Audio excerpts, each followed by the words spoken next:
It's my feel-good breakfast show. Call us on your cell phone. Culinary Hotline Bling. That can only mean one thing. It's a Wednesday morning. Welcome to it, the Culinary Hotline Bling. Yes, and it is a Wednesday. It is that time. We have the wonderful, the beautiful Adele Portrait and the exceptional, extraordinary, magnificent Chef Grace Stevens joining us to answer all of your foodie questions. And of course, we're standing by to take your calls. You give us a call on 021-430-9881. Ladies, good morning. Goeiemôre. Lekker om jullie te zien. Looking forward to tackling some more culinary conundrums. I hope you are ready. Yep. Shall we dive right into it? Let's do it. Let's do that. So the first question that we got was from Sue, who got a hold of us from Joburg. And she said, what is the ratio between egg and milk when you're trying to make a cream filling for a quiche? A quiche. Fancy cooking. Yes. A quiche. This Did I say is that my right? department. That's and now your do you want me to department. dive in here? Yes. So quiche is great. I love it because you can have it winter, and this is springtime food, quiche, don't you think? Yeah.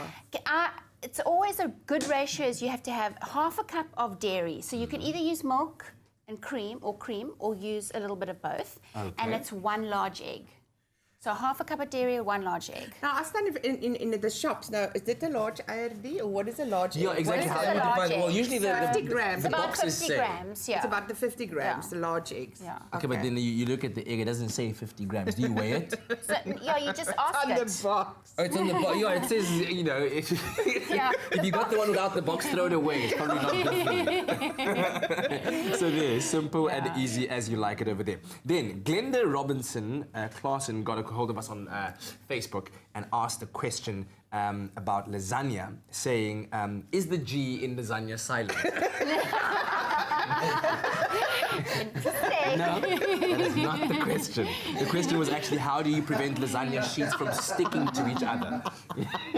Well, if you have an answer for that one out there, maybe let us know. Do real G's really move in silence like lasagna? So what I do, I don't throw in all the lasagna sheets into a pot. So what I do, I boil the water and I just put it in and then take it out immediately. So it doesn't need a long boil, it more needs a blanch. So you take your tongs and you take it out. But Nicole, that's with us at Expresso, she said this morning that she takes a tray and she put the sheets on the tray. Individually? Yeah, all set up like that. And she puts some boiling water over it. Ah. So it won't stick. How clever is that? Very So it won't stick. And then she put it in, you know, you build your lasagna. Because it doesn't need a long bake and it doesn't need a real boil, Grace? No, and a lot of the time these days we're buying non-boil lasagna at the shop. You can find that. So unless you're making your own lasagna, you shouldn't actually need to boil it. You don't need to boil it because it's got enough time in the oven to soak up the juices of the meat. And that's how it gets soft. Okay, so what is it about blanching then that prevents them from sticking to each other? Does it just shock the starch or the protein element in it? They stick together because Mad they're all... scientist stuff. I'm trying to understand it, man.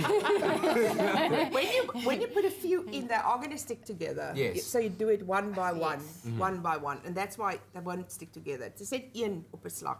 Or on a flat where they don't touch each other. All right. And then Tabo from Cape Town asked us the question, how to make coriander curry. My favorite. I've never had coriander curry. Coriander. You don't like coriander or coriander curry? You don't like, Grace? When you say that word, I get a funny feeling in my stomach. Yeah. I just can't do curry. No. Yes. Oh. I'm not looking at you. Why? Okay, well, we'll talk about why not later. starting to feel. No, don't. Let's get to the rest. How do you make coriander curry? It's a curry paste that they're talking about, I think. Yes. So you take ginger, garlic, chilies, and some of the whole coriander with the stems and everything. You put it in a pestle and mortar and you bash it all together. Yes. And that is your curry paste. So then you can put it in your pan, you fry your onions in a pan, you put that in, and then you add your chicken. And what works very well is a bit of coconut milk to make a like a Thai curry. But it's just that strong coriander flavor that you get. Yeah. Because, I mean, coriander really usually goes well with lamb, right? It goes, No, mint that can doesn't go well with anything. No, wait, but...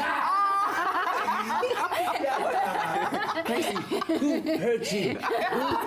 It's coriander. Who made you run through a field of coriander when you were younger? I just feel like I have to be the voice of reason. I think there's a lot of people that don't like it, Yeah, but I we know. love it. And Do you know then, what a quick thing with the coriander is? I think that you get coriander pesto.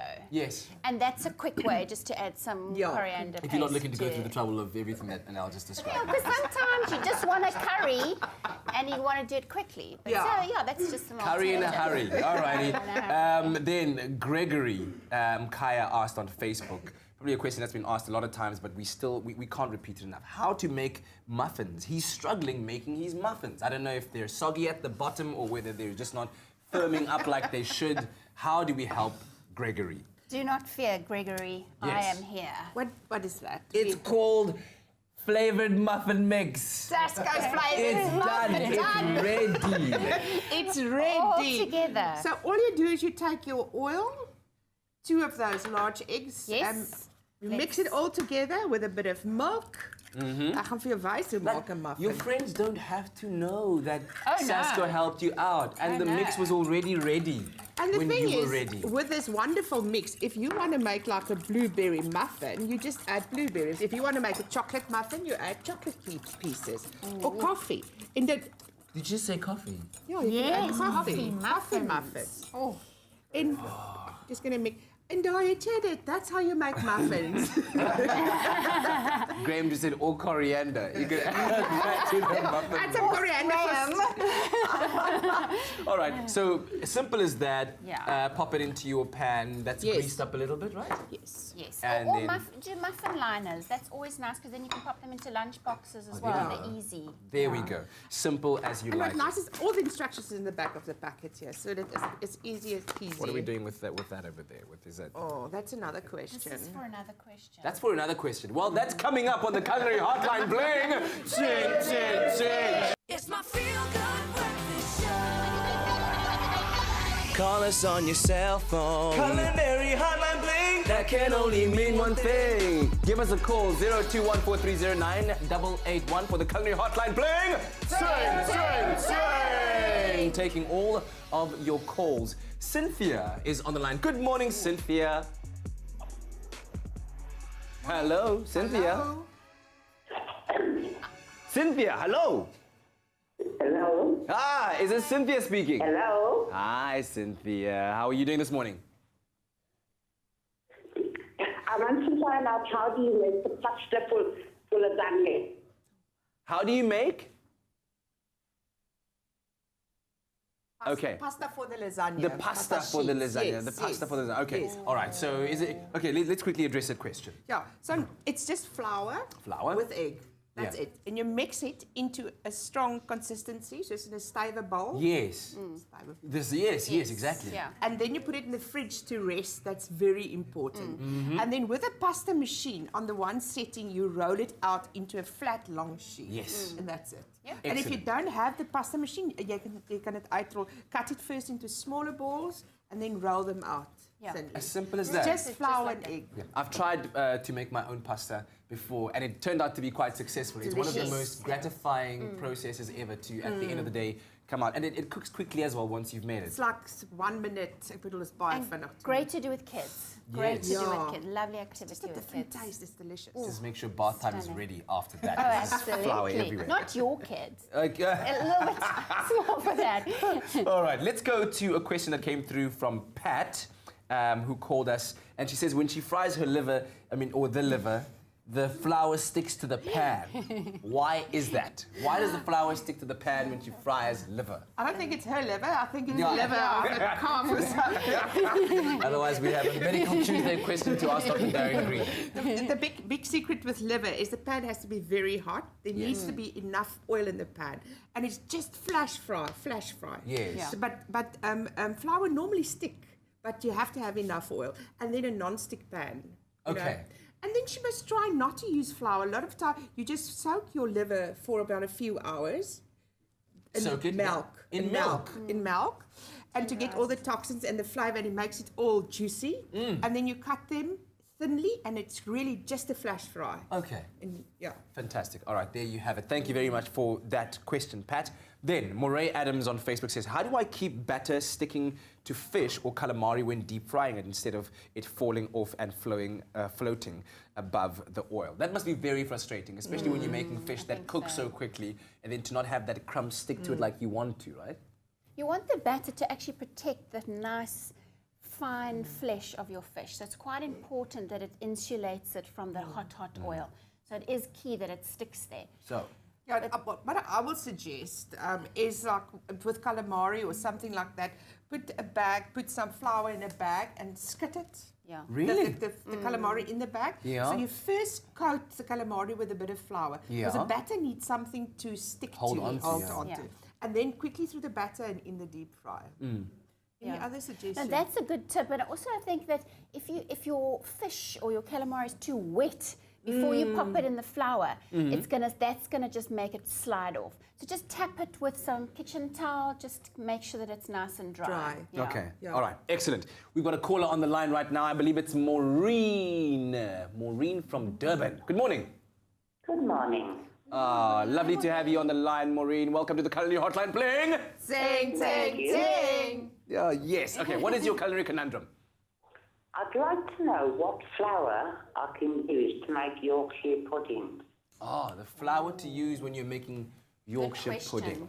I use normal flour to make Yes. Yorkshire Yeah? pudding. Yeah. Yeah. Cake yeah. flour. Normal cake flour. Normal cake Are there flour. any other variations of flours that you could use that could give you a different South African texture or? Yeah, South African flours are pretty much the same. We don't have the climate to grow the different wheats that are going to give us the extremes that you might get in another country.